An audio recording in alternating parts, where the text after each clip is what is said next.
मंगलमय मंगल करण वीतराग विज्ञान, नमो ताहि जाते भये अरहंतादि महान। करि मंगल करि हो महा, ग्रंथ करन के काज, जाते मिले समाज सब, पावे निज पद राज, पावे निज पद राज। इस भवतरु का मूल एक, जानहु मिथ्या भाव, ताको करि निर्मूल अब, करिए मोक्ष उपाव, करिए मोक्ष उपाव। हमारे जीवन में जो मिथ्या भाव दिखाई देता है, वह मिथ्या भाव ही इस संसार रूपी वृक्ष का मूल है। इसलिए उस मिथ्या भाव का नाश करने का प्रयत्न पंडित जी यहाँ करा रहे हैं।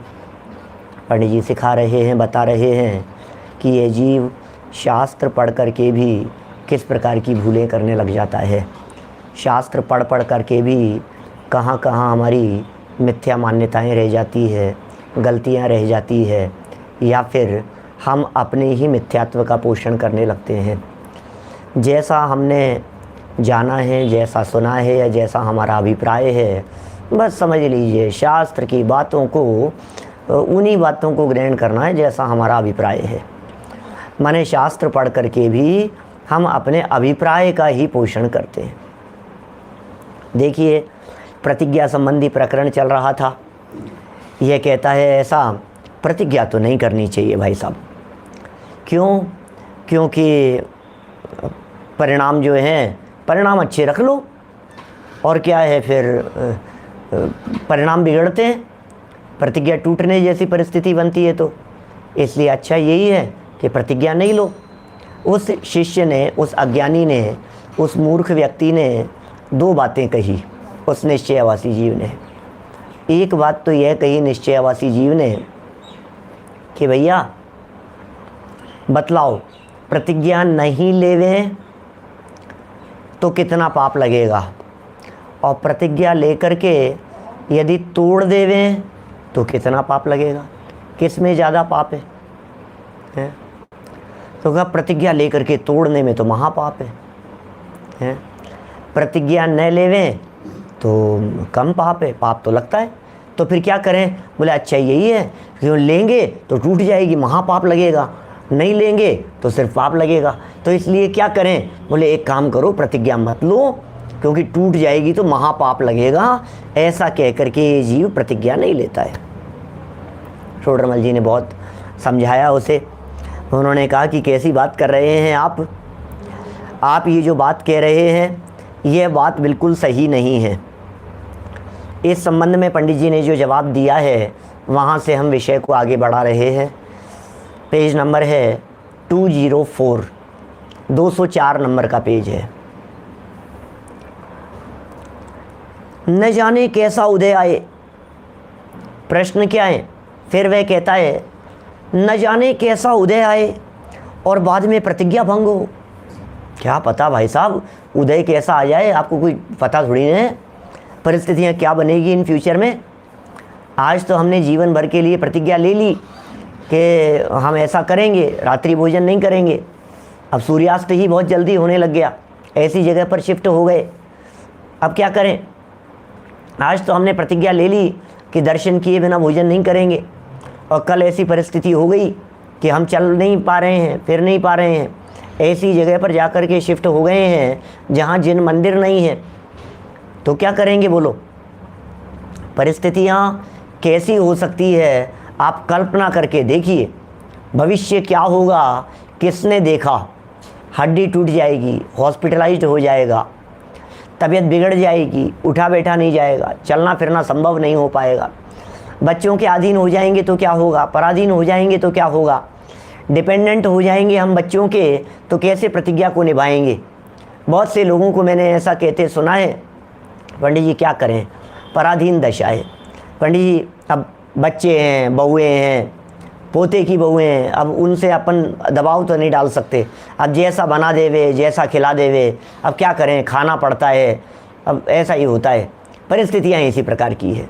मेरा कहने का मतलब ये है कि भविष्य किसने देखा, ऐसा यह है शिष्य प्रश्न कर रहा है। शिष्य की शंका ही यही है कि पंडित जी परिस्थिति यदि इतनी प्रतिकूल हो जाएगी तो फिर हम क्या करेंगे, और महापाप लगेगा। हम महापाप नहीं करना चाहते, कोई बात नहीं, थोड़ा बहुत जो लगेगा, हम तो घर गृहस्थी में हैं, लेकिन कम से कम महापाप तो नहीं होगा। इसलिए हमारा ये रिकमेंडेशन है, शिष्य कह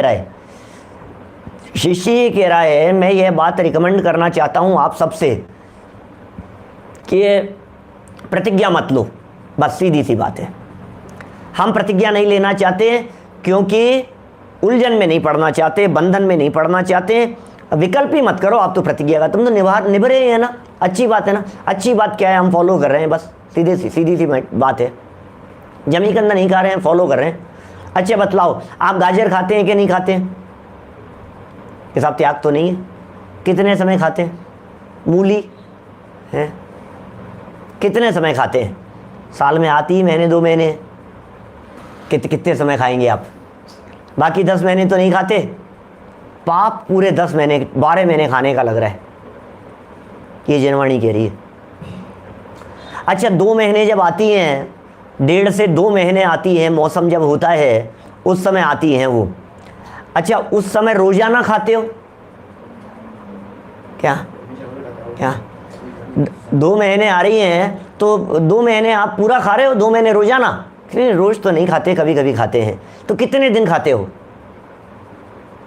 2 महीने में? 2-5 दिन में एक बार, 2-4 दिन खा ली, फिर 2-4 दिन नहीं खाई, तो मुश्किल से 15, 20, 25 दिन ही तो खाते हो साल भर में। पाप तो पूरा लग रहा है, क्या करें? बता रहे हैं टोडरमल जी साहब, भाई साहब प्रतिज्ञा बहुत महत्वपूर्ण चीज़ है। प्रतिज्ञा नहीं करने पर आपको निरंतर पाप लगता है। आलू खाने वाले भी रोजाना आलू नहीं खाते हैं, प्याज खाने वाले भी रोजाना पाप नहीं खाते हैं, प्याज नहीं खाते। जमीकंद खाने वाले भी रोजाना जमीकंद नहीं खाते, लेकिन पाप तो निरंतर लग रहा है। सोचिए, विचार कीजिए। टोडरमल जी ने ये कहा, तू जो प्रारब्ध का बहाना बना रहा है ना, प्रारब्ध माने होता है भाग्य, प्रारब्ध माने होता है फ्यूचर। इन फ्यूचर न मालूम क्या परिस्थितियां बनेगी, क्या न मालूम क्या परिस्थितियां बन जाए, इसलिए मैं त्याग नहीं करना चाहता। टोडरमल जी समाधान कर रहे हैं, भैया प्रतिज्ञा करते हुए जिसका निर्वाह होता न जाने। तुझे यदि ये लग रहा है कि मैं इसको निभा नहीं पाऊंगा, तो वो प्रतिज्ञा तो न करें। ऐसी प्रतिज्ञा मत करना जो प्रतिज्ञा निभा नहीं पाए। क्या? ऐसी प्रतिज्ञा नहीं करना जिस प्रतिज्ञा को टूटती जाने, पहले से ही पता है हमारे को टूट जाए। अच्छा मान लीजिए हम जैसे यहाँ जयपुर में रहते हैं, जनता कॉलोनी में रहते हैं, जौहरी बाजार रहते थे, इस एरिया में रहते हैं। हमारे यहाँ से पदमपुरा करीब 40 किलोमीटर है, 35 किलोमीटर है। सांगानेर लगभग 18-20 किलोमीटर है, 15-20 किलोमीटर है। तो अब कोई व्यक्ति ये प्रतिज्ञा ले लेवे, मैं तो रोजाना पदमपुरा क्षेत्र के दर्शन करके ही भोजन करूंगा। तो भैया 35-40 किलोमीटर है, अभी अब देर से निभेगी क्या प्रतिज्ञा? बरसात भी आएगी, मौसम भी बिगड़ेगा, हैं इतनी दूरी है, डिस्टेंस भी है, क्या रोजाना निभा पाएगा? इतना टाइम भी लगेगा, तो तू नहीं कर पाएगा। सीधी सी बात है, नहीं निभेगी ऐसी प्रतिज्ञा। तू ये प्रतिज्ञा लेवे, मैं तो हर महीने समेत शिखर जी जाऊंगा, तो कैसे निभाएगा हर महीने समेत शिखर जी जाने की प्रतिज्ञा को? हाँ ये प्रतिज्ञा तो निभ सकती है, मैं रोजाना मंदिर जाऊंगा, आधा किलोमीटर पर 1 किलोमीटर पर मंदिर है, रोजाना दर्शन करूंगा, किसी भी मंदिर के दर्शन करूंगा जो हमारे मंदिर दिगंबर जैन मंदिर हैं, वीतरागी प्रतिमाएं जहाँ हैं उनके दर्शन मैं करूंगा। ये तो निभ सकती है।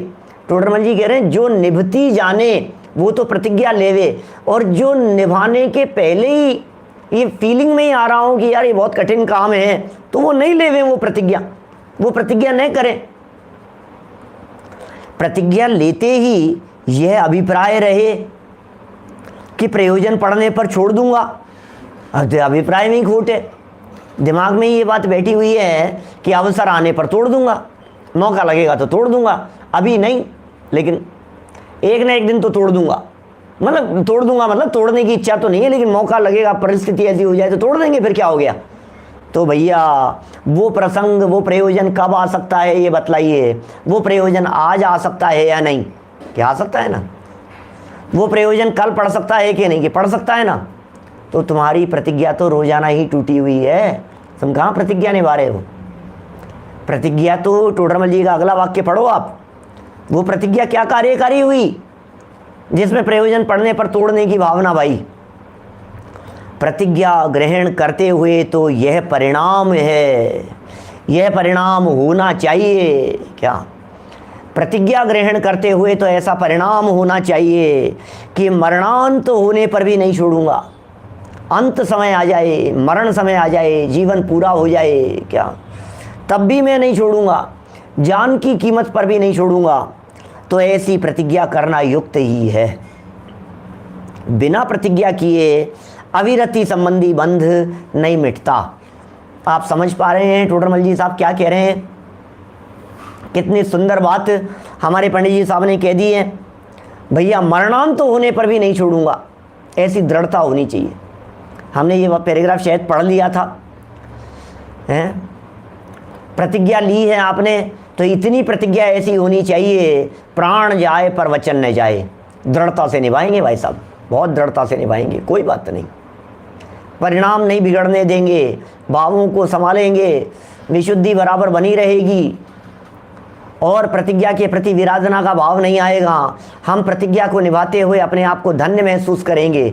हम प्रतिज्ञा को निभाते हुए ऐसा महसूस करेंगे बहुत अच्छा है, जो प्रतिज्ञा की है निभाएंगे ना। क्या हो गया कि नहीं परिणाम, देखो देखो तबीयत बिगड़ रही है, कोई बात नहीं, शरीर बिगड़ रहा है, उपयोग नहीं बिगड़ रहा है, चिंतन नहीं बिगड़ रहा है, ऐसा सोचना चाहिए।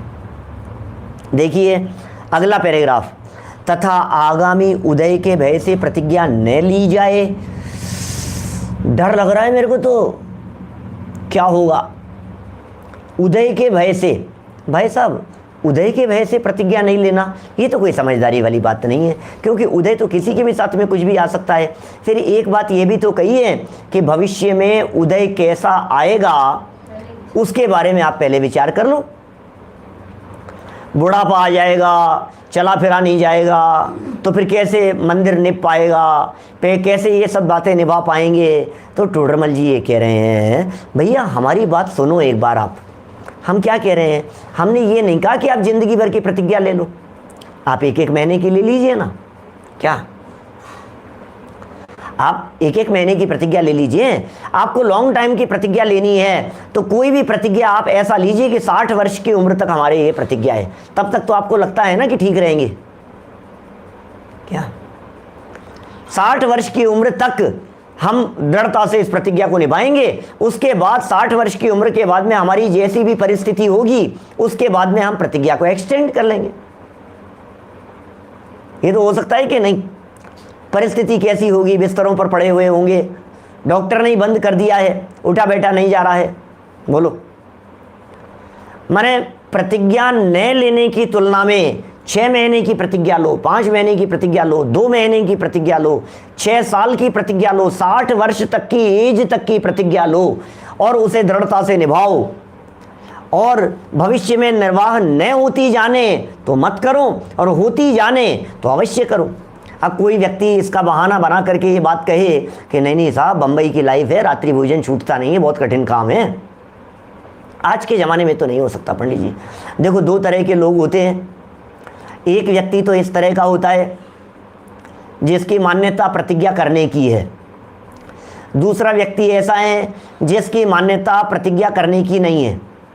क्या 2 ही तरह के व्यक्ति हो सकते हैं ना। तो दोनों व्यक्ति अपने अपने अनुसार उदाहरण खोजते हैं। हम जैसे एक रात्रि भोजन त्याग तो एक मोटी बात है और बार बार में बात आ जाती है इस तरह की, लेकिन हजारों तरह की प्रतिज्ञाएं हो सकती है। हर प्रतिज्ञा में उस नियम को लागू किया जा सकता है जो नियम मैं आपको बतला रहा हूँ। आप देखना जरा अपने चित्त में, आपको रात्रि भोजन संबंधी ऐसा विचार आता है, आज के ज़माने में तो हर व्यक्ति खाता है, जिसको देखो वही रात को खाता है। आज के ज़माने में कहाँ निपटी है भाई साहब। शादियों में चले जाओ, पार्टियों में चले जाओ, जहाँ जाओ वहाँ दिन में भोजन करने वाले हैं कितने से, सारे लोग रात को भोजन करने वाले दिखाई देते हैं। शादी पार्टी के अंदर भीड़ ही 8-9 बजे, 8:30-9 बजे इकट्ठी होती है। कितना कठिन काम है। इसका मतलब ये है वो व्यक्ति प्रतिज्ञा नहीं लेना चाहता, उसे उदाहरण भी वैसे वैसे ही दिखेंगे, उसे लोग भी वैसे ही दिखाई देंगे। अब जो व्यक्ति प्रतिज्ञा लेता है या ले रहा है, वो व्यक्ति ये कहता है भाई साहब क्या बात कर रहे हो, कितने लोग खाते हैं दिन में, देखो आप, ये भी दिन में खाता है, ये भी दिन में खाता है। देखो हमारी शास्त्र सभा में, प्रवचन सभा में आने वाले लोग 99% लोग दिन में खाते हैं। कौन खा रहा है रात में, सब दिन में खाने वाले दिखाई दे रहे हैं। उसे उदाहरण दिन में खाने वालों के दिखाई देते हैं। बोलो समझ में आ रही है बात। माने आप क्या उदाहरण तलाश रहे हो, इससे पता लग रहा है आपकी मंजिल क्या होगी। एक चोरी करने वाले को हर व्यक्ति चोर चोर चोर चोर दिखाई देते हैं, और वो ये कहता है मैं क्या गलत कर रहा हूं, वो भी तो कर रहा है। मैं द्विदल खा करके क्या गलत कर रहा हूं, वो भी तो खा रहा है। मैं मंदिर नहीं जाता तो क्या हो गया, देखो वो ही नहीं जा रहे हैं, देखो वो बच्चे ही नहीं जा रहे हैं। मैं प्रवचन के अंदर जाकर के नहीं बैठता तो क्या हो गया, कितने लोग जाते हैं। और जाने वाला व्यक्ति, सुनने वाला व्यक्ति, वो किसे देखेगा, वो उन्हें देखो, अरे कितने लोग आते हैं यहाँ प्रवचन में, अच्छा इतने लोग प्रवचन सुनते हैं, मुझे भी सुनना चाहिए। बहुत सारे लोग तो भीड़ देख देख करके इकट्ठे होते हैं। क्या करें, जगत का स्वरूप इस तरह का है कुछ। इतने लोग, अरे यार हमें भी सुनना चाहिए, हमें भी देखना चाहिए, हमें भी करना चाहिए। इतने लोग दिन में खाते हैं, अच्छा आपके गांव में कोई रात को नहीं भोजन करता है, कुछ हो यार, अब उसको वही गांव दिखाई दे। देखिए अब मैं ये नहीं कहना चाहता हूं कि आप क्या देख रहे हैं, मैं ये कहना चाह रहा हूं आप अपने अंतरंग को टटोलिए। आपको क्या दिख रहा है, आपको संयमी लोग दिख रहे हैं तो आपको लगेगा वर्तमान काल में भी संयम का पालन किया जा सकता है। आपकी यदि होनहार अच्छी है तो आपको ऐसा दिखाई देगा वर्तमान काल में भी स्वाध्याय की परंपरा अनवरत रूप से चल सकती है। वर्तमान काल में भी 4-4 घंटे स्वाध्याय करने वाले लोग दिखाई देते हैं। आपको ये दिखाई देगा यदि होनहार अच्छी है तो, और होनहार यदि खोटी है तो आपको ये दिखाई देगा देखो पहले वो भी जाते थे फिर उन्होंने भी जाना छोड़ दिया, अब आपको वो दिखाई देंगे। आपको क्या दिखता है ये अपने आप को देखिए, दूसरे को मत देखिए, और अपने आप को देख करके अपने आप को टटोलने की कोशिश कीजिए। मैंने फॉर्मूला दे दिया, आपका फ्यूचर ब्राइट है या आपका फ्यूचर डार्क है। फ्यूचर कैसा है आपका, आपका भविष्य खराब है या आपका भविष्य बहुत अच्छा है, क्या यह आपके ऊपर निर्भर करता है। अपने परिणामों को देख करके, अपनी वर्तमान परिस्थिति को देख करके आप निर्णय करें। रोज का रोज नियम लेवें, हमें कोई ऐतराज नहीं है, जिनवाणी माता को भी कोई ऐतराज नहीं है, लेकिन दृढ़ता से निभाएं उस नियम को। उस दिन आपको दृढ़ता से निभाना पड़ेगा जिस दिन आपने नियम लिया है। लेकिन मैं थोड़ा सा ये कहना चाहता हूँ, रोज का रोज लेने की अपेक्षा से हर महीने की 1 तारीख को लेवें। यदि महीने का लेवें, 4 महीने का लेवें, साल भर का लेवें तो वो ज़्यादा ठीक है। क्योंकि रोज़ रोज़ फिर आप भूल जाएंगे। या तो आपका इस तरह का शेड्यूल बना हुआ हो कि भाई हम इस समय प्रतिज्ञा रोजाना लेते ही हैं, शेड्यूल ही हमारा इस तरह का बन गया है, रोजाना जैसे ही हम मंदिर से पूजन पूरी होती है शांति पाठ बोलते हैं, उसी समय हम प्रतिज्ञा लेकर के ही शांति पाठ बोलते हैं। आज हमारे दिन भर की ये प्रतिज्ञाएं हैं, तब तो बहुत अच्छी बात है। फिर तो आपका एक नियम बन गया, रूटीन बन गया है रोजाना प्रतिज्ञा लेने का। थोड़ी बहुत इन प्रतिज्ञाओं की चर्चा 39 नंबर पेज पर भी करूंगा, और इन प्रतिज्ञाओं की विशेष चर्चाएं तो शाम को चली रही है ना, अनर्दंड के संदर्भ में। फिर आगे और प्रतिज्ञाएं, सामायिक, प्रोषदोपवाद, भोगो भोग परिमाण, अतिथि संविभाग, भोगो भोग परिमाण के संदर्भ में जब परिमाण लेने की जब चर्चा करेंगे हम, जहां जहां हम चर्चा, अभी पुरुषार्थ सिद्धि उपाय की चल रही है चर्चाएं, थोड़े समय बाद में पुरानी हो जाएगी वो चर्चाएं की थी, ऐसा बोलने लग जाएंगे अपन। तो स्वयं से निभती जाने वो प्रतिज्ञा निभाएं। देखिए, आगामी उदय के भय से प्रतिज्ञा न ली जाए तो उदय को विचारने से सर्व ही कर्तव्य का नाश होता है। उदय तो क्या आ सकता है भाई साहब, क्या उदय का विचार करेंगे तो उदय तो किसी के साथ भी कुछ भी आ सकता है। अरे सुनो, मैं यहाँ बैठूं कि नहीं इस जगह पर, कि क्या हो गया, क्या बैठ सकते हो आप? नहीं, यदि छत गिर गई तो मैं जहाँ बैठा हूँ यदि यहाँ छत गिर जाएगी तो, हाँ यार बात तो सही कह रहे हो आप, तो एक काम करो तुम यहाँ मत बैठो, तो फिर क्या करूँ, उधर बैठ जाऊँ, कि हाँ उधर बैठ जाओ, वहाँ जाकर के, और यार मुझे तो घबराहट हो रही है, यहाँ यदि छत गिर गई तो। अब इन तो का क्या सवाल है, इस तरह की बातों का,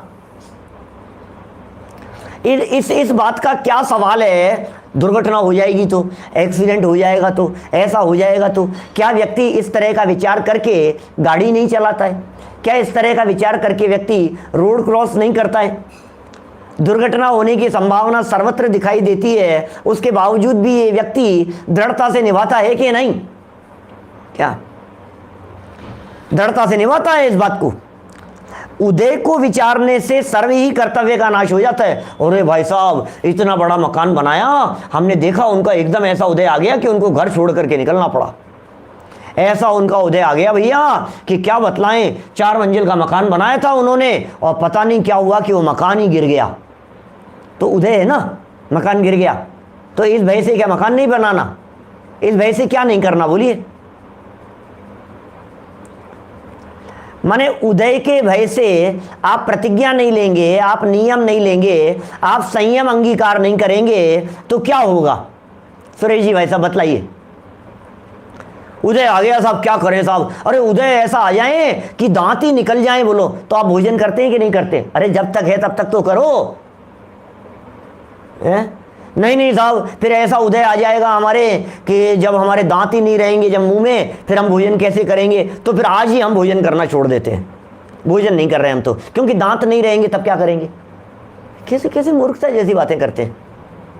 आप ऐसी भी प्रतिज्ञा कर सकते हैं, जब तक दांत हैं तब तक इस प्रतिज्ञा को निभाऊंगा।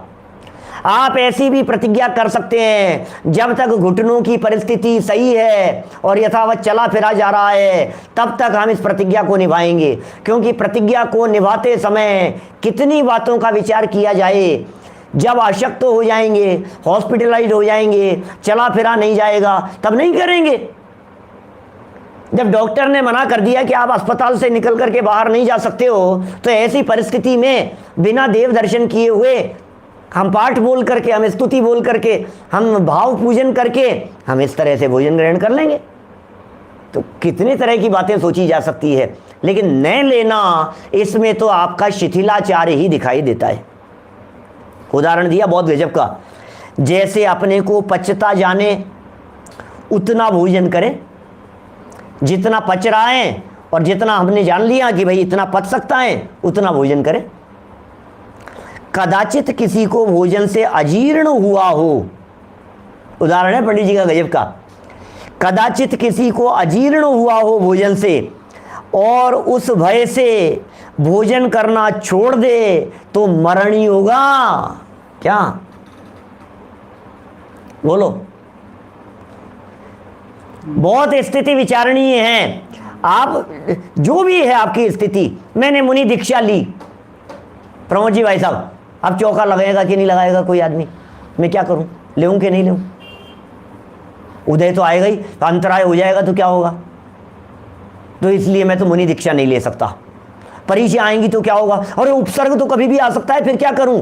अरे उपसर्ग आ जाएगा, इस चिंता से यदि कोई व्यक्ति विचार करने लगे, उदय के भरोसे विचार करने लगे, तो पार्श्वनाथ भगवान भी अपने अवधि ज्ञान का प्रयोग करके कमठ उपसर्ग कर देगा, दीक्षा नहीं लेते। ज्ञानचंद जी भाई साहब कोटा से बोलो। हम आपसे कह रहे हैं, पार्श्वनाथ स्वामी अवधि ज्ञानी थे ना जन्म से, और विचार कर लेते भैया मैं तो दीक्षा लूंगा, और फिर क्या होगा? सुकुमाल मुनिराज, सुकौशल मुनिराज ऐसा सोच लेते, उदय आएगा भाई साहब फिर तो क्या होगा, फिर तो मुसीबत आ जाएगी, शालनी खाएगी, शेरनी खाएगी, ये खाएगी, ऐसे हो जाएगा, फिर क्या करेंगे? क्या करेंगे? उदय का विचार कर रहा है।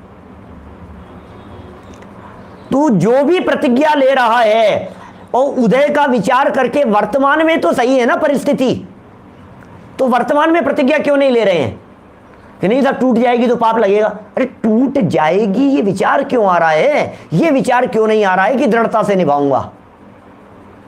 टूट जाएगी तो क्या होगा, टूट जाएगी तो क्या होगा? अरे ये विचार आना चाहिए कि दृढ़ता से निभाऊंगा, ये विचार नहीं करना चाहिए कि टूट जाएगी। अच्छा बिजनेस करते हैं साहब, सब लोग बिजनेस करते हैं, बहुत सारे लोग करते होंगे हमारी सभा में। ऑन एन एवरेज यदि बात करें तो 50-60% लोग तो बिजनेस करते होंगे। बहुत सारे लोग रिटायर्ड होंगे, बहुत सारे लोग सर्विस क्लास होंगे, बहुत सारे लोग हाउस वाइफ होंगी। तो 50% लोग मान लो आप लोगों में से क्या बिजनेस करते हैं। अच्छा, बिजनेस करते हैं तो उदय ऐसा आ सकता है ना कि नुकसान हो सकता है? बोलो, लॉस लग सकता है कि नहीं बिजनेस में? बिजनेस में तो प्रॉफिट और लॉस दोनों होते हैं ना। अब यदि आप यहां उदय का विचार करो, क्या उदय का विचार करो, भैया मैंने बिजनेस किया और यदि लॉस हो गया तो क्या होगा? बोले तुम जिंदगी में कभी बिजनेस नहीं कर सकते हो। बिजनेस करने वाला व्यक्ति यदि ये विचार कर ले वे कि नुकसान हो जाएगा तो क्या होगा, आप कभी बिजनेस नहीं कर सकते। पता है अकाउंट्स में क्या सिखाते हैं? क्या रिस्क और प्रॉफिट का फॉर्मूला है। जितने रिस्क उठाने की आप में पावर है उतना ज्यादा प्रॉफिट आप प्राप्त कर सकते हैं। जितना बड़ा रिस्क उतना बड़ा प्रॉफिट, जितना रिस्क कम लेंगे उतना कम प्रॉफिट। सीधी सी बात, बैंक में एफडी करा दो आप, बहुत कम इंटरेस्ट रेट मिलेगी आपको, रिस्क उतना ही कम है, कोई बात नहीं। तो उससे ज्यादा बोले उतना ज्यादा रिस्क है कि और ज्यादा रिस्क है। जितना प्रॉफिट उतना रिस्क और जितना रिस्क उतना प्रॉफिट, ऐसा है। ये तो लौकिक इकोनॉमी का नियम बतला रहा हूं आपको, इकोनॉमिक्स का क्या स्थिति है। टोडरमल जी ने कितना सुंदर उदाहरण दिया। अपने को पचता जाने उतना भोजन करे, कदाचित किसी को भोजन से अजीर्ण हुआ हो। इसको अजीर्ण हो गया, इसको भोजन पचता नहीं है, इसे पचा नहीं भाई साहब, उसने भोजन किया था, उस भय से भोजन करना छोड़ दें तो मरण ही होगा। किसी व्यक्ति को बिजनेस में नुकसान हो गया, ये विचार करके कोई व्यक्ति बिजनेस करना छोड़ दे तो क्या होगा? टोडरमल जी ने आगे एक उदाहरण दिया है। यदि गधा मिश्री खाने से मर जाए तो क्या करें? सज्जन पुरुष को तो मिश्री खाना नहीं छोड़ना चाहिए। बोलो, और साहब वो मर गया साहब। सुनो, ये जो है ना बच्चे पढ़ लिखते हैं, पता है आपको, टॉप आया था एक लड़का भी और मेरिट में आया था और उसने क्या किया? आत्महत्या कर ली। तो अब आप अपने बच्चे को पढ़ाएंगे लिखाएंगे नहीं ना, क्योंकि मेरिट में आने के बाद में भी उसने आत्महत्या कर ली। क्या देखेंगे आप? सफल व्यक्ति सफल व्यक्तियों को देखता है और जिसके होनहार में असफलता लिखी है वो असफल व्यक्तियों को देखता है। आईएएस की तैयारी करनी है मुझे, आईएएस करने की भावना हो रही है, तो क्या करें? बोलो, किस व्यक्ति से सजेशन लेवें? एक प्लम्बर आया था हमारे यहाँ नल सही करने के लिए और हमने उससे कहा, भैया क्या आईएएस कर लूँ क्या यार, तेरी क्या राय है? तो उसने कहा, अरे बाबूजी कितने लोग, हजारों लोग एग्जाम देते हैं, किसी एक आध का सिलेक्शन होता है, बहुत मुश्किल है, मेरा काम बहुत अच्छा है, आपको मैं ट्रेनिंग दे सकता हूं, आप तो घर घर चल करके नल सही किया करो, बहुत लाभ मिलेगा आपको, रोज की कमाई है, पैसे रोज की गारंटी तो है। क्या करें बोलो? आईएएस की तैयारी नहीं करें? कितने लोग फेल हो गए, कितने लोग असफल हो गए, उनका विचार करके हम पढ़ाई नहीं करें? प्रेरणा नहीं दी जानी चाहिए? अब यदि वो सलाह लेता है किसी आईएएस व्यक्ति से तो कहेगा, शाबाश बेटा, मेरा अनुभव तुम्हारे साथ में है, जरूरत हो तो मुझे बतलाना, मेहनत करो, तैयारी करो, तुम हो सकते हो, ये यही कहेंगे ना। अनंत संसारियों से यदि आप राय लेंगे मोक्ष मार्ग में कदम बढ़ने की तो वो कहेगा, यार अनंत में से 608 का चांस लगता है, अपन तो यही व्यवस्था देख लो अपनी संसार में ही। मूर्ख चंद है, रुलता रहेगा अनंत संसार में। तो फिर किससे लेवे राय? पंच परमेष्ठियों से लो, वीतरागी संतों से लो, ज्ञानियों से लो। वो कहेंगे नहीं नहीं, यू कैन डू, 608 में तुम्हारा नंबर आ सकता है, तुम भगवान बन सकते हो, तुम परमात्मा बन सकते हो। वीतरागियों की शरण ली जानी चाहिए, सक्सेसफुल व्यक्तियों की राय ली जानी चाहिए। अरहंत भगवान को देखो, उनकी दिव्य ध्वनि को सुनो, वीतरागी दिगंबर संतों को सुनो, उनकी बात को सुनो, उनके निर्देशन में चलो। जिनवाणी माता की सुनो, ये क्या कह रही हैं? अब जिनवाणी माता की नहीं सुनकर के हम इधर उधर की सुने तो क्या होगा? बोले रुलेगा संसार में, तेरा अनंत संसार है, हम क्या कहें, तेरा भाग्य खोटा है, होनहार खोटी है, इसलिए खोटे विकल्प आ रहे हैं। उदाहरण टोडरमल जी का एक उदाहरण है, 50 बना लो आप इसकी जगह पर। एक व्यक्ति के बादाम का हलवा खाने से दस्त लग गए, तबीयत बिगड़ गई उसकी, तो अब आप बादाम का हलवा नहीं खाएंगे ना लाइफ में कभी भी। है नहीं नहीं उसके हो गया तो क्या हो गया, मेरे थोड़ी ना होगा। तो फिर यही तो कह रहे हैं यहाँ पर, और क्या समझा रहे हैं। एक व्यक्ति के अपच हो गया, पचा नहीं भोजन, अजीर्ण हो गया, तो भोजन करना तो नहीं छोड़ देंगे। उसी प्रकार अपने से निर्वाह होता जाने उतनी प्रतिज्ञा करें। हम तोड़ने की बात नहीं कह रहे हैं, लेकिन इतना जरूर कह रहे हैं जितनी निभती जाने उतनी प्रतिज्ञा करें। कल परसों ही तो कही थी मैंने आपको ये बात। बोलो आप प्रतिज्ञा ले लो साहब कि रोजाना स्वाध्याय करेंगे। विनीत जी भाई साहब, रोजाना प्रवचन सुनेंगे पंडित जी दोनों टाइम, ये प्रतिज्ञा ले लो। नहीं नहीं कभी नहीं कर पाए तो बहुत मुश्किल हो जाएगी। तो ये हो सकता है नहीं निभने वाली प्रतिज्ञा हो, दोनों टाइम प्रवचन सुनने की प्रतिज्ञा, लेकिन कम से कम आधा घंटा स्वयं स्वाध्याय करूंगा, इस प्रतिज्ञा के निभने में तो परतंत्रता नहीं है। दोनों टाइम प्रवचन सुनूंगा, इस प्रतिज्ञा में तो पराधीनता है, क्योंकि सुनाने वाला नहीं है तो क्या करोगे बोलो। किताब लाइव नहीं तो रिकॉर्डिंग सुन लेंगे, नेट नहीं चलेगा तो क्या करोगे, सीडी नहीं चलेगी तो क्या करोगे, लाइट नहीं आ रही होगी, चार्ज नहीं होगा तो क्या करोगे। 5-7 दिन से बिजली बंद कर रखी है गवर्नमेंट ने, ब्लैकआउट कर देते हैं ना क्या। 7 दिन से बिल्कुल रेडिएशन का ऐसा खतरा था, कनेक्शन पूरे शहर में पूरे प्रांत के अंदर काट दिए गए हैं, 7 दिन से बंद हैं। आपके मोबाइल चार्ज नहीं हो रहे हैं, आपके लैपटॉप चार्ज नहीं हो रहे हैं, कुछ भी चार्ज नहीं है। अब बताओ कहाँ सुनोगे आप प्रवचन, सीडी प्लेयर आप चला नहीं सकते हो, क्या करेंगे। तो ऐसी प्रतिज्ञा में तो प्रॉब्लम आ सकती है कि पंडित जी का 2 टाइम प्रवचन सुनेंगे, लेकिन यदि आप जिनवाणी पढ़ने की प्रतिज्ञा लेते हैं, स्वाध्याय की प्रतिज्ञा लेते हैं, तो ये प्रतिज्ञा तो निभ रही है ना, इसको तो निभा सकते हैं ना। इसमें तो परतंत्रता का काम नहीं है, ये तो इंडिपेंडेंट है ना ये चीज। तो आधे घंटे कम से कम स्वाध्याय की प्रतिज्ञा लेनी चाहिए, कम से कम पौन घंटा स्वाध्याय करूंगा मैं, 2 घड़ी कम से कम स्वाध्याय करूंगा। निभती जाने वो प्रतिज्ञा बराबर ली जानी चाहिए। और स्वाध्याय की प्रतिज्ञा, प्रवचन सुनने की प्रतिज्ञा भी ले सकते हो, उसमें कंडीशन लगा सकते हो साथ में। कैसी कंडीशन लगा सकते हो, हम ऐसी कंडीशन निभा सकते हैं, हम लगा सकते हैं ऐसी कंडीशन कि जिस दिन पंडित जी का प्रवचन नहीं हो रहा होगा उस दिन नहीं सुन पाएंगे, कोई बात नहीं। जिस दिन हमारे कान खराब हो जाएंगे उस दिन की तो हम नहीं कह सकते, लेकिन ऐसी प्रतिज्ञा तो हम ले सकते हैं कि यदि प्रवचन हो रहा हो तो 1000 काम छोड़ करके भी प्रवचन सुनेंगे। ऐसी प्रतिज्ञा तो ली जा सकती है। ऐसी प्रतिज्ञा तो ली जा सकती है कि हॉस्पिटलाइज ही हो जाऊं, अशक्त अवस्था हो जाए, बिस्तरों पर पड़ा हुआ हूं, ट्रेन में सफर कर रहा हूं, तब की तो छूट है, लेकिन इसके अलावा साधारण परिस्थिति के अंदर हम दोनों टाइम का प्रवचन कभी छोड़ेंगे नहीं, तीनों टाइम का नहीं छोड़ेंगे, जो भी जैसी प्रतिज्ञा हो। मतलब निभती जाने उस प्रतिज्ञा की चर्चा कर रहे हैं। कदाचित, आगे देखो क्या कह रहे हैं, कदाचित किसी के प्रतिज्ञा से भ्रष्टपना हुआ हो। क्या बात कहते हैं पंडित जी साहब, हैं बड़े, जो प्रकरण उठाते हैं उस प्रकरण का सांगोपांग विवेचन करते हैं। क्या देखिए क्या कह रहे हैं, कदाचित किसी के प्रतिज्ञा से भ्रष्टपना हुआ हो और उस वजह से प्रतिज्ञा करना छोड़ दे तो असंयमी ही होगा।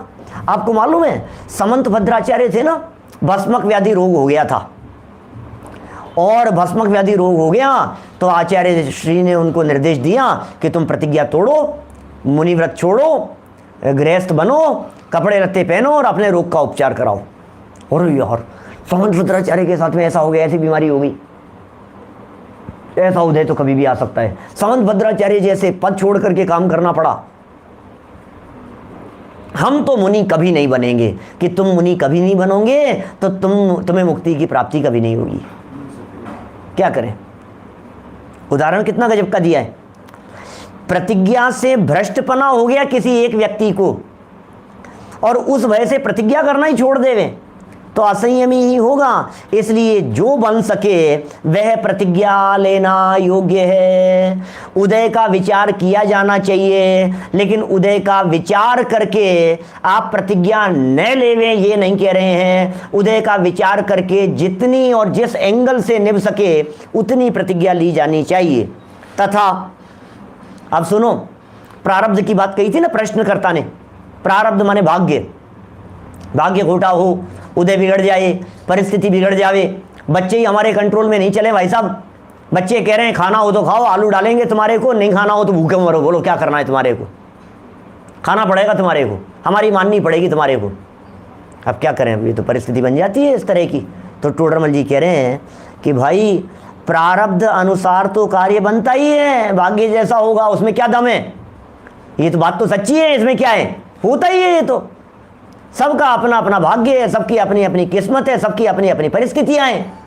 क्या बहुत सुंदर उदाहरण दिया आपने हैं। किसी व्यक्ति का तलाक हो गया हो, ये देख करके शादी नहीं करे तो क्या करेगा बोल, सारे जिंदगी भर कमारा रहेगा। और उन्होंने शादी की थी, उनका ही ऐसा हो गया, उन्होंने बिजनेस किया था, उनकी दुकान उठ गई, उन्होंने व्यापार किया था, वे फंस गए। हजारों बातें हैं इस तरह की। देखिए प्रारब्ध अनुसार कार्य तो बनता ही है। तो उद्यमी होकर भोजन आदि किस लिए करता है, ये क्यों नहीं विचार करता है भाग्य में होगा तो पेट भर जाएगा। उद्यम क्यों कर रहे हैं, भोजन बना क्यों रहे हैं, भोजन कर क्यों रहे हैं, ये तो बतलाइए। क्या आपने भोजन क्यों बनाया, आपने भोजन क्यों किया, वहां नहीं सोचता है ऐसा, उस जगह नहीं विचार आता है इसको। यदि वहां उद्यम करता है तो त्याग करने का भी उद्यम करना ही योग्य है, योग्य ही है। ये बात जो टोडरमल जी साहब ने यहाँ प्रारब्ध के संदर्भ में कही है, ये बात हम क्रमबद्ध के संदर्भ में कहते हैं। कई बार व्यक्ति कहता है साहब क्रमबद्ध में होगा तो हो जाएगा, क्रमबद्ध में होगा तो सुन लेंगे, क्रमबद्ध में होगा पता नहीं, जैसा भगवान के ज्ञान में झलका होगा तो देखी जाएगी। क्या कैसी कैसी बात कर रहे हैं, भाग्य में होगा तो, भाग्य में होगा तो, क्रमबद्ध में होगा तो। अरे भाई क्रमबद्ध का विचार करके तुमने क्या क्या चीज छोड़ दी है, क्रमबद्ध का विचार करके दुकान जाना छोड़ दिया है क्या, क्रमबद्ध का विचार करके भोजन करना छोड़ दिया है क्या, क्रमबद्ध का विचार करके पढ़ना पढ़ाना कमाना छोड़ दिया है क्या आपने। जो होगा हो जाएगा, वहां तो बिल्कुल बाकायदा पुरुषार्थ करता है, मेहनत करता है, प्रयत्न करता है, भाग दौड़ करता है, लगा रहता है दुनियादारी के सारे कार्यों के अंदर। और जब कभी यहाँ जनवाणी का प्रसंग बनता है तो कहता है साहब भाग्य में होगा तो देखो हमारे भी सम्यक दर्शन हो जाएगा। जब हमारे भाग्य में आएगा तो अब हो सकता है भाई साहब, पता नहीं साहब, भाग्य में आएगा तो जो हो जाएगा, देखो हमारी किस्मत में होगा तो हम भी स्वाध्याय कर लेंगे, हमारी किस्मत में सुनने का योग लिखा होगा तो हम भी सुन लेंगे। वाह रे वाह, तू समझता ही नहीं है क्रमबद्ध को। थोड़े दिन में शुरू करने वाले हैं एक और एक्स्ट्रा क्लास क्रमबद्ध की, 2-5 दिन में, पता नहीं कब से शुरू कर पाए एक्स्ट्रा क्लास और अपने इन 2-3 समय के अलावा। देखिए क्या कह रहे हैं, यदि वहां उद्यम करता है तो त्याग करने का भी उद्यम करना। उद्यम माने प्रयत्न, उद्यम माने प्रयत्न, उद्यम माने प्रयास। तो त्याग करने का भी उद्यम करना योग्य ही है, अयोग्य नहीं है। आप त्याग कीजिए, वो उद्यम करना भी योग्य ही है। जब प्रतिमावत तेरी दशा हो जाएगी तब हम प्रारब्ध ही मानेंगे, तेरा कर्तव्य नहीं मानेंगे। क्या कह रहे हैं, जब प्रतिमावत, प्रतिमा, अरे साहब हम कैसा हो गया, निश्चल हो गया भैया, ये तो प्रतिमावत ऐसे ध्यान में बैठ गया। अब क्या करें, प्रतिमावत का मतलब समझिए आप, जिस तरह से प्रतिमा हिलती डुलती नहीं है, प्रतिमा जिस तरह से कोई कार्य नहीं करती है, प्रतिमा माने मूर्ति बन करके बैठ गया।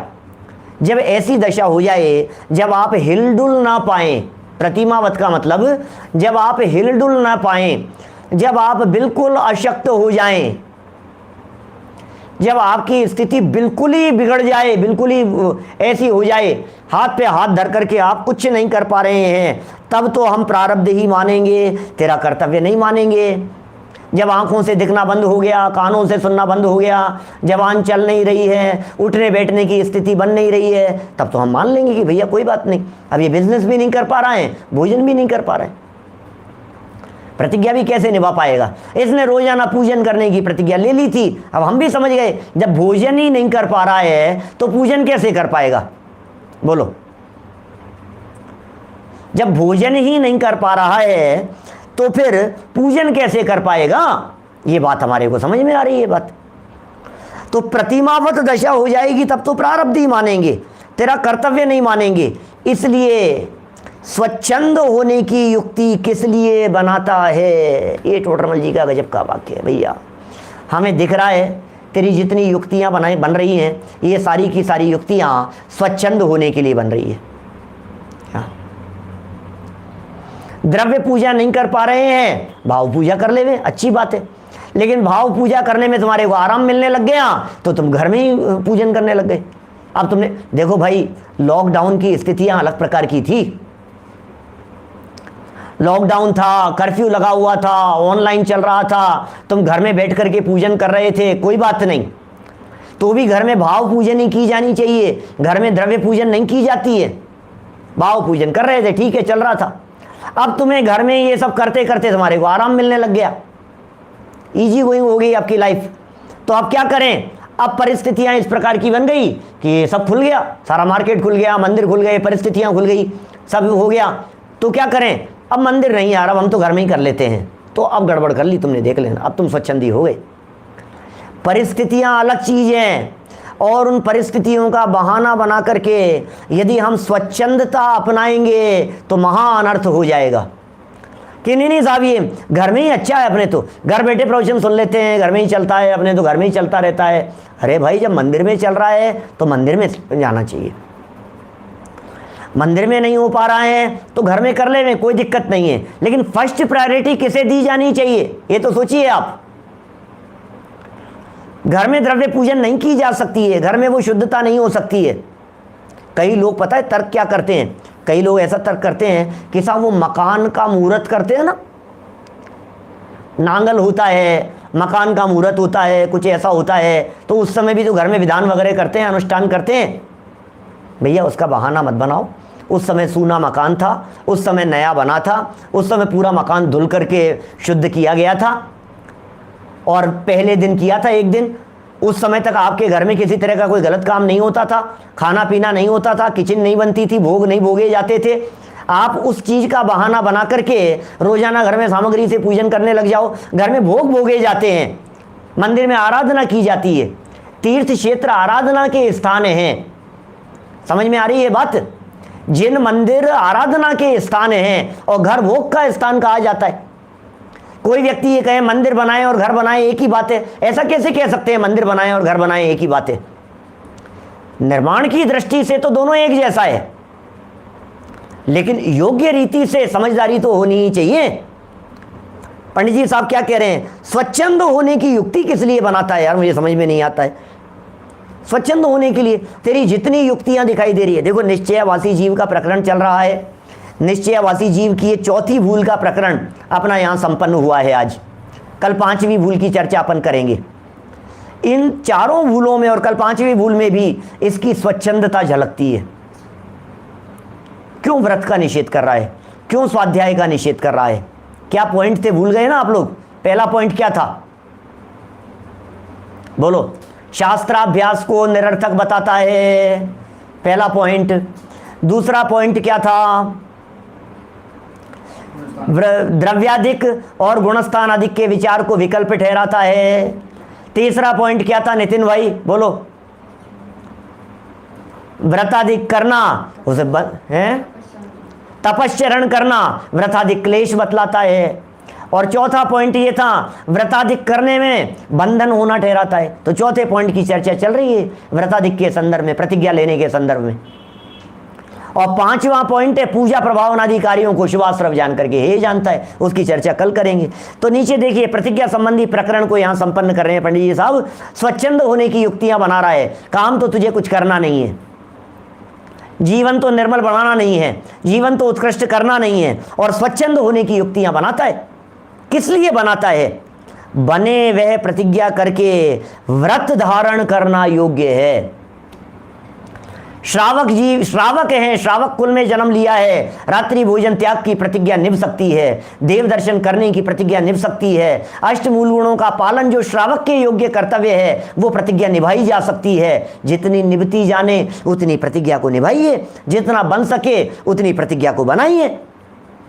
वो धारण करना, वो अंगीकार करना योग्य ही है। इस तरह 204 नंबर पेज तक का ये प्रकरण अपना यहाँ संपन्न हुआ।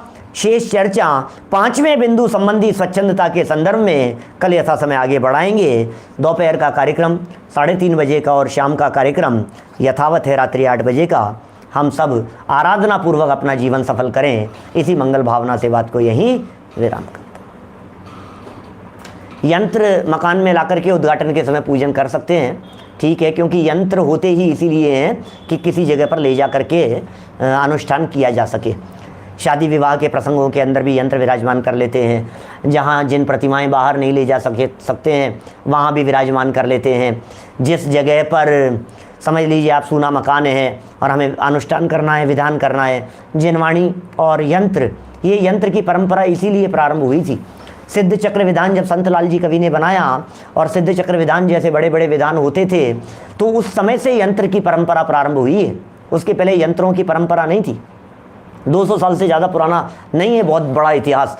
सिद्ध चक्र का यंत्र बनाया गया, फिर अलग अलग विधानों के यंत्र बनाए गए। यंत्र किसे कहते हैं? जिस तांबे या धातु के पदार्थ में मंत्र लिखा हुआ हो उसे यंत्र कहते हैं। वो जस्ट लाइक जिनवाणी ही होता है, जिनवाणी की तरह ही होता है। तो इस तरह की बात हमारे को समझ लेनी चाहिए। जावाणी के ज्ञान थे सूझे लोकालोक, सोवाणी मस्तक नमो सदा देत हूँ लोक, सदा देत हूँ लोक। 9 बाणों का मंत्र क्रमबद्ध के लाइव ही लेंगे प्रवचन। नमो हरिहंताणम, नमो सिद्धाणम, नमो